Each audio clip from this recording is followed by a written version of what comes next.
Hi, my name is Paula, and I'm interviewing Michael Stephen for the Pack for Change Summit. He is a director of Symphony Environmental Technologies Group. Michael, before we talk about packaging, perhaps you would tell us how you came to be involved with the plastics industry. Yes, I'm actually a lawyer by profession, and I practiced as a barrister in London for nearly 20 years before being elected as a member of the British Parliament. During my time in Parliament, I served on the Trade and Industry Select Committee, where I learned how important plastic is to modern life. But I also served on the Environment Select Committee and became aware of the dreadful problems caused by plastic waste, which does not get collected for proper disposal and escapes into the open environment all over the world. And we've all seen the shocking television programs showing the plastic accumulating in the oceans. I had heard that Symphony Environmental Technologies had found a way to deal with this problem, so I was pleased when they invited me to join their board after I came out of Parliament. Why do you think the brand owners attending this summit would be interested in what Symphony has to offer? Well, we have some very clever scientists who've created several different technologies which will add value to their brands and solve some of their customers' problems. Let me mention a few. The first is Oxo-biodegradable plastic technology, which is marketed under our D2W brand. This upgrades ordinary plastic at the point of manufacture, so that if it gets into the open environment at the end of its useful life, it will safely biodegrade, leaving no toxic residues. Of course, nobody wants to see plastic in the sea at all, but that is not the present reality. And no brand owner wants to find plastic packaging which has been lying or floating around for 50 years with their name on it. And D2W has already been used for more than 10 years by one of the world's largest bread producers for its plastic bread bags. We also have several other technologies which are marketed under the D2P brand. The first one I mention is a master batch, which is put into plastic and rubber products to make them lethal to dangerous bacteria and viruses. And we have a university lab report showing that it will deactivate members of the coronavirus family within 1 hour after the virus comes into contact with it. This has obvious applications in personal protective equipment and healthcare, as well as a wide range of other plastic and rubber products. This technology is also being evaluated by one of the largest bread producers in the world, and it has FDA approval in the United States for food contact. I've heard that a transport operator in Brazil is using it for plastic surfaces inside their buses, and it could also be used for applications such as worktops in kitchens. A similar technology is put into the plastic used to make pipes and tanks to prevent bacteria and fungi growing on the inside and polluting the water. Another of our technologies is included in plastic food packaging film to absorb the ethylene which causes the food to deteriorate. Another will absorb the unpleasant odor which you can sometimes smell from plastics, and this is being used in the car industry. Another technology protects public health by making plastic lethal to insects such as flies and mosquitoes that spread diseases. And another is put into the plastic sheathing of electric cables to prevent them being gnawed by rats and mice and causing short circuits and fires. A similar technology is put into drip irrigation pipes to stop them being punctured by insects, which causes a massive wastage of water. And the last one I'll mention is put into plastic sheets to prevent them from bursting into flames. And you can find all these technologies on www.d2p.net. Michael, you have said that plastic is important for modern life, but plastic has got a really bad name these days. Is this justified? Well, yes and no. Like many non-scientists, I had not been aware that plastic is really a miracle of chemical engineering, which was invented by some very clever people. Just think, a plastic film only a few microns thick is immensely strong and durable, and it's not expensive to produce.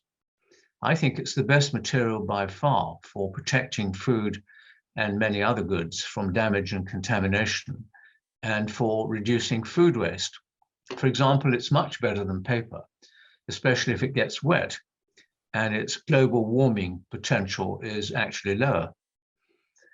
In addition, and particularly important during this pandemic, plastic can be made, as I've said a moment ago, so that it protects us against bacteria and viruses.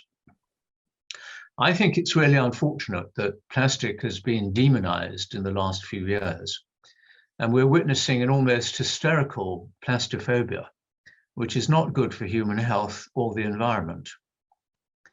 The only problem with plastic is that if it gets into the open environment at the end of its useful life, it can lie or float around for many decades, and some people say for hundreds of years, before it becomes biodegradable.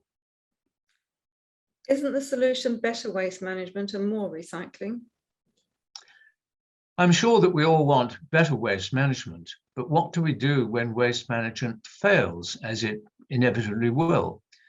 As we all know, governments and NGOs have paid a lot of attention to this, and we know about their proposals for reducing, reusing, and recycling. But there's a gaping hole in their policies, isn't there? It must be obvious that you cannot reuse or recycle a product or take it to a composting facility if it has escaped into the open environment from which it cannot realistically be collected. And we all know that a significant amount will escape for the foreseeable future. And it seems to me that governments and NGOs are behaving as though this part of the problem did not exist. They're simply ignoring it. So what should they do? They should encourage commercial users to switch from ordinary plastic to oxo-biodegradable plastic. And fortunately for us today, some of the scientists who were working with plastics in the early days were aware of this problem, and they found a way to make the plastic convert automatically into a biodegradable material at the end of its useful life, as I mentioned a few moments ago. One of those scientists was Professor Gerald Scott, who patented the technology and later became chief scientific advisor to Symphony. And I had the privilege of knowing him at that time. But unfortunately, the plastics industry has not yet widely adopted this amazing invention. And they've continued to make ordinary plastic, which started to accumulate in the oceans and has now become a serious problem. It was about 20 years ago that both the problem and the solution were identified by Symphony's founder, Michael Laurier, and the company has developed Professor Scott's invention into one of its main technologies. It's now available in 96 countries around the world, and it has even been made compulsory in the Middle East. But still not everybody understands it, even in Europe. So how does D2W technology work? Well, the reason why ordinary plastic can last for decades in the open environment is that although it will fragment, its molecular weight remains too high for the microbes to access it and cause biodegradation. So our scientists have put together a very sophisticated package of chemical ingredients, which they call a master batch. And this is put into the plastic products while they're being made at the factory. And the master batch contains pro-degradant catalysts and also stabilizers in exactly the right balance, so that during its useful life, the plastic product will perform in the same way as an ordinary plastic product and should be disposed of in the same way. Now, this upgraded type of plastic costs little or no more than ordinary plastic, and it can be made in plastic factories with their normal equipment. They could actually make the change in a matter of days. The crucial difference is that if the plastic does not get collected and is left in the open environment, the catalyst will cause it to oxidize and reduce its molecular weight so that it becomes a waxy substance, which is no longer a plastic, and can be consumed by microorganisms. And that's why it's called oxo-biodegradable. It will convert into biodegradable materials much more quickly than ordinary plastic would, and it will then be recycled back into nature by the bacteria and the fungi. And this has recently been confirmed beyond doubt by a 4-year study called the Oxo project, sponsored by the French government at the Lomic Marine Laboratory in the south of France. The report was published in March this year. But some people are saying that you are creating microplastics. Yes, I've heard that too. Some of the microplastics found in the environment are caused by the fragmentation of man-made fibers in clothes while they're being washed. But it's well known that most of the microplastics are caused by the fragmentation of ordinary plastic after it's been exposed to weathering. And that is why it should all be upgraded with oxo-biodegradable technology at the point of manufacture. Now, ordinary plastic is oxo-degradable because it degrades in the presence of oxygen, but it does not become biodegradable except over a very long time. By contrast, our D2W plastic is oxo-biodegradable. The European Commission asked their scientific experts, the European Chemicals Agency, to study oxo-biodegradable plastic in 2018 because the Commission thought that it created microplastics. And we submitted a substantial dossier of technical evidence to the agency, and so did many other people. 10 months into the study, the agency said that it was not convinced that microplastics were formed. So if they're not convinced, on what basis can it be alleged that we create microplastics? We were therefore very surprised when the European Parliament ignored the European Union's own technical experts and decided to ban what they called oxo-degradable plastics. This ban is actually the subject of a legal challenge brought by Symphony against the European Union in its own courts, and perhaps we can talk about that later. Okay, you have said that plastic is very useful and that Symphony has found a way to prevent it accumulating in the open environment. But doesn't it require a lot of fossil resources to make plastic? Not really, because oil is extracted from the ground to make fuel for engines, and plastic is made from a byproduct of refining the oil. It's called ethylene. It's also made from natural gas. Maybe there'll come a time when fossil fuels are no longer needed for anything, but that's quite some time in the future, even in the Western world. Until then, it makes sense to use the byproduct to make plastic rather than using scarce land and water resources and fossil fuels to grow crops to turn into plastics. Of course, some energy is required to convert the ethylene into polymer, but this is much less than the energy required to make paper or glass, or steel or aluminium, or to make plastics from crops. A few minutes ago, you mentioned recycling. Doesn't biodegradable plastic play havoc with recycling if it gets into the plastic feedstock? Well, yes, if it's bio-based plastic of the type marketed as compostable, it will certainly contaminate the recyclate and cause problems. And this is because it's a completely different material, which contains a much higher water content. And I can understand why recyclers would be worried about it. On the other hand, oxo-biodegradable plastic is almost exactly the same material as ordinary plastic and can be recycled in the same way if it gets collected. Many thousands of tons have in fact already been recycled all over the world without any problems. The only difference is that oxo-biodegradable plastic contains a very small amount of the pro-degradant catalyst, usually a lot less than 0.5% of the plastic. And if this gets diluted by being mixed with ordinary plastic, it will no longer be effective. But in order to be sure about this, we asked for tests to be done by expert laboratories in Austria and in South Africa. And they both concluded that oxo-biodegradable plastic can be safely recycled with ordinary plastic. And these reports are on our website for anyone to see. But actually, recycling is a bit of an irrelevance when we're talking about oxo-biodegradable plastic, because it's typically used for low-value polyethylene and polypropylene film, which is often contaminated. Usually, it does not make economic or environmental sense to recycle it anyway. Recycling is a good idea, but it's not suitable for everything. Recyclers are, of course, primarily focused on their own industry, but they are concerned, like all of us, I hope, with long-term pollution of the open environment caused by plastic which does not get collected for recycling. And unfortunately, negative comments in the past by some recyclers who perhaps are not aware of the points I've just made are delaying the acceptance of oxo-biodegradable plastic by some people.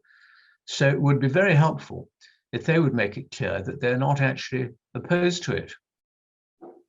You mentioned that Symphony has brought a legal action against the European Union in connection with the Single-Use Plastics Directive. Why was Symphony advised to do that? Yes, as I said, the European Parliament ignored the European Union's own technical experts, the European Chemicals Agency, who considered many hundreds of pages of scientific evidence and were not convinced that microplastics are formed by oxo-biodegradable plastic.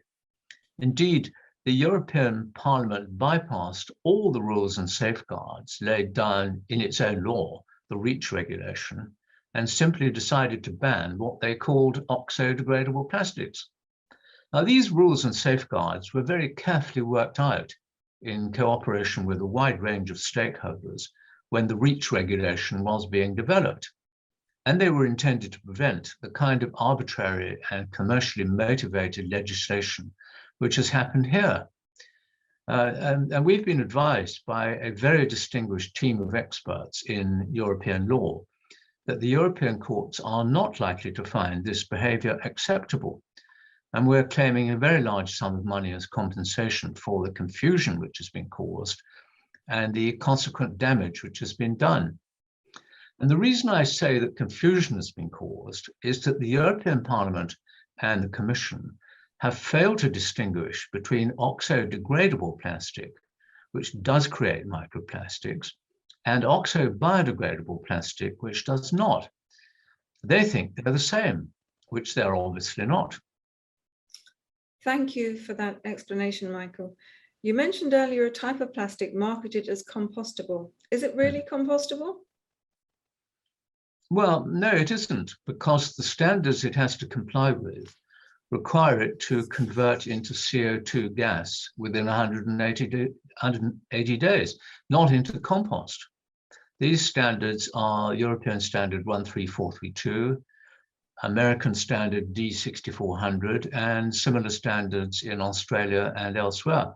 And for that reason and other reasons, many industrial composters and local authorities, from Oregon in the United States to Epsom in the United Kingdom, are saying that they don't want it, even for transporting food waste for treatment at their facilities. Worse still, in my mind, lobbying for this kind of plastic is a distraction to governments trying to deal with the main plastic problem facing them today, which is the pollution caused by plastic waste, which does not get collected and ends up in the open environment, especially in the oceans. Now, if you can collect a piece of plastic, there are better things to do with it than waste it by turning it into CO2 gas in a composting facility and contributing to climate change, and without providing any kind of benefit to agriculture. So not only should this type of plastic not be marketed as compostable, it should not be marketed as biodegradable either. The Danish courts have considered this and decided that it's a deceptive description because consumers would think that it's designed to biodegrade in the open environment, whereas in fact it's tested according to the international standards I mentioned before to biodegrade in the special conditions found in an industrial composting unit. Some participants at the summit have heard about a type of biodegradable plastic technology called biotransformation. marketed by a startup company called Polymateria. What do you think about it? Yes, I've heard about this, and I asked our scientists to read the detailed description given in Polymateria's patent application. And our scientists tell me that it is essentially oxo-biodegradable technology using pro-degradant additive, but tweaked a little to distinguish it from the prior art. Actually, biotransformation is another way to describe oxo-biodegradation. I wish Polymateria well, as I'm pleased to see more companies joining Symphony in explaining to people all over the world why they need to use oxo-biodegradable plastic. Michael, you're the chairman of the Oxo-biodegradable Plastics Association, as well as the director of Symphony, and you write a weekly column in Bioplastics News. Can you tell us about that? Yes, I used to write critical comments about articles in Bioplastics News, which I thought were mistaken. And one day I was surprised when the editor invited me to write a weekly column. I try to make it quite controversial, and the editor tells me that it's widely read by senior people in governments and companies all around the world. And one of the problems I often write about is the confusion caused in the marketplace by reports and articles written or broadcast by people who have a general understanding of environmental or polymer science, but not really understand oxo-biodegradable technology. I'm happy to write this column because I think it's really important for the future of the environment and public health that as many people as possible understand the issues that we've been talking about in this interview, and that they know what technologies are available to help them. Thank you, Michael Stephen, for discussing these subjects with us at this important conference. People who are interested can find a lot more information on Symphony's website and on the website of the Oxo-biodegradable Plastics Association.